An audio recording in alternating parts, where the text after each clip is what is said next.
Hi, I'm Darrell Markewitz of the Wareham Forge. Today what I'm going to illustrate is turning this piece of 1/8 inch thick plate steel into a half bowl that will become the bottom of a Viking age cook pot. This particular piece will be actually placed in the gas forge you can hear in the background. Heat it up.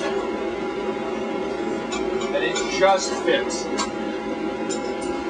Now, to actually accomplish this work, what I'm going to work with is primarily a dish bowl form that I have.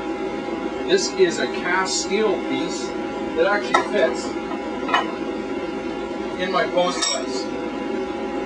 Striking over the dish will actually push down the surface of the metal and create a bowl form. To work out the irregularities, I'll work back on this ball stake. Now, these are both specialized tools that I purchased that you might not have. That's one way you could make yourself a dishing form. That's a piece of 4-inch diameter, 3/16 wall, heavy tubing that's been welded on to a little piece of angle iron that allows me to clamp it in my vise. In place of this ball stake, you could use a trailer ball. It's not as effective because of the smaller surface, but it certainly will work to peen out, planish the irregular shapes we're going to make during our hammering. Now, for the hammering process itself, you actually don't want to work with a flat surface. What you want to do is you want to work with a hammer that has a dish to it. I have 2 different flat and then crown surface hammers. A style is typically used by farriers. One at my normal 800 grams and the second one at 1 kilo. Now, you could just use a ball peen hammer, and I have this old-fashioned, fairly heavy one that has a slightly sharper ball to it than my crown hammer does. For really, really deep bowls, I made up this tool. This is based on a Viking age original, and you can see what I've done is I've taken heavy stock, upset the end, half-crowned it, punched the opposite side to create the eye for the wooden shaft. That obviously lets me reach far down inside of a bowl with actually striking the wooden surface of the handle. Now let's go to work, and you can see how these tools are used.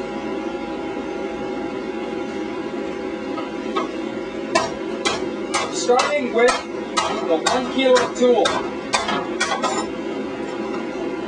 You can see how every strike deforms the sheet and depresses the center.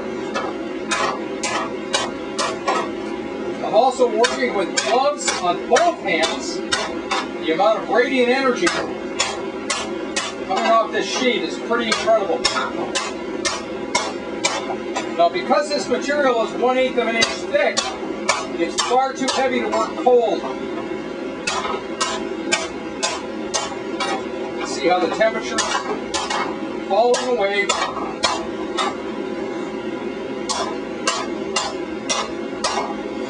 About all I can achieve on one heat. And you can see that I've taken the center part of the form and pushed it down approximately 1 inch.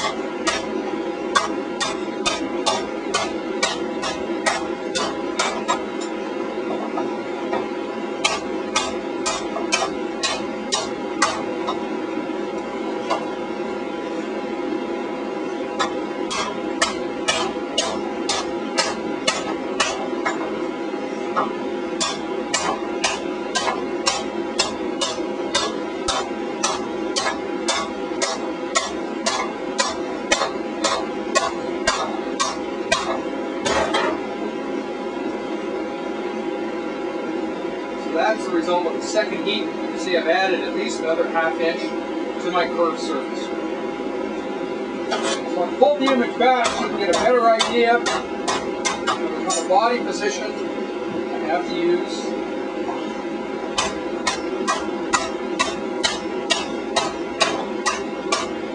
You can see Now, as this gets deeper, this gets more and more awkward to actually reach down and hammer it. Also concentrating now along the edges.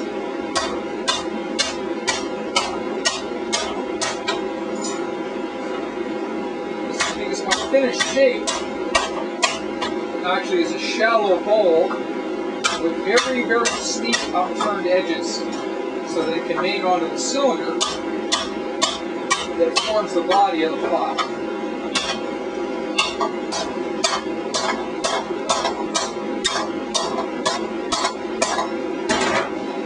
One of the nice things about working with the material pot like this and with this thickness is you get a relatively even shape. You don't get a lot of the small ding marks on it, typical if you were working thinner material cold over a stone.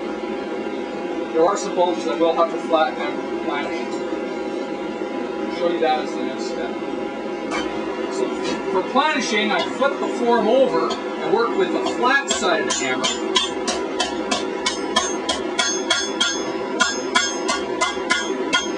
You hear the ping noise? That means I've got an effective stroke. I'm pinching the hot metal between the flat of the hammer and the flat of the ball stake. What this does in effect is squeezes out any of the lumps. If it's a real soft, kind of mushy sound, it means that I'm not actually squeezing my metal between the hammer and the form. I'll deform the shape, but I won't actually take out any ripples. And again, you want to fairly quickly work over the whole surface. You don't have to hit near as hard. You can see how that, in effect, smooths out any of the lumps.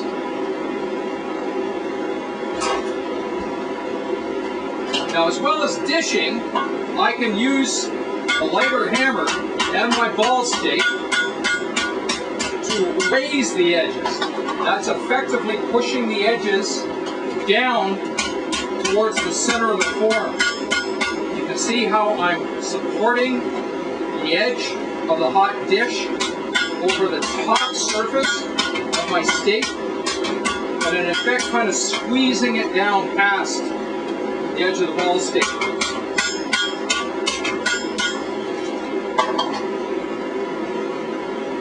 It's a little tricky to hang on to.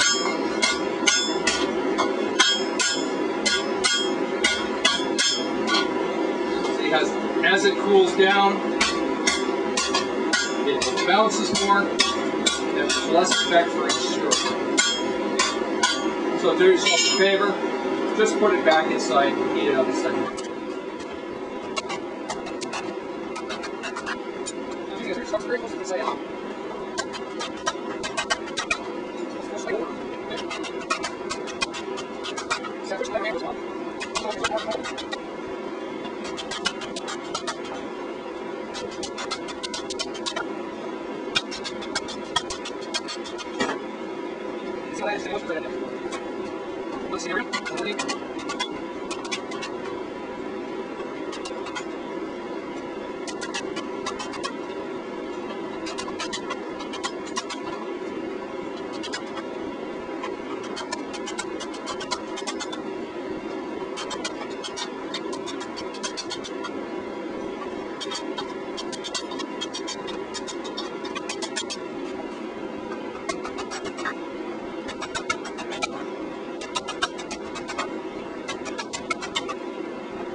having used the ball stake, the small ball stake, I do get a sharper definition to the bottom edge.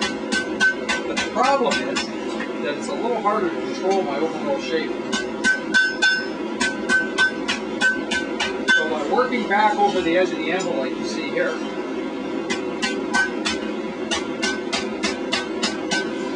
I can even out some of the irregularities.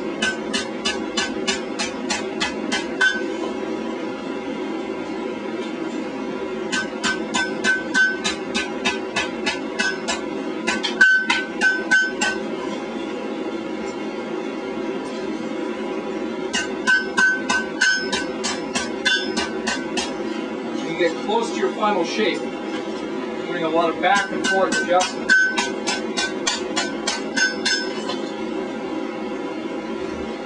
So you can see that that's pretty much a circle now.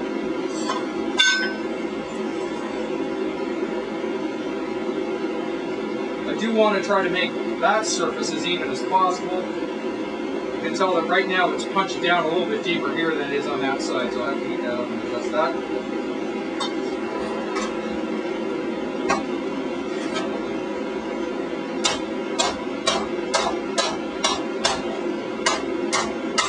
I've gone back with a heavier hammer.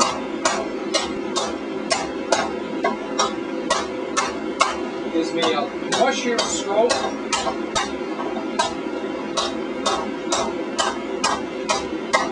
Which tends to evenly collapse a larger area of the metal surface.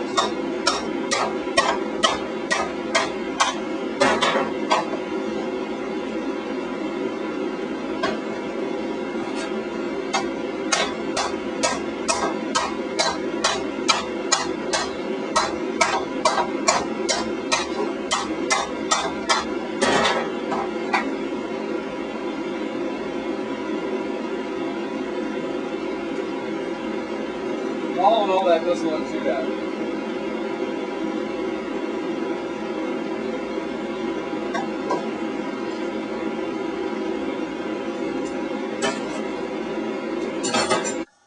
So although this is a slightly shaky handheld shot, you can see the overall curvature of our finished bowl. This will serve the bottom for our Viking age cooking pot.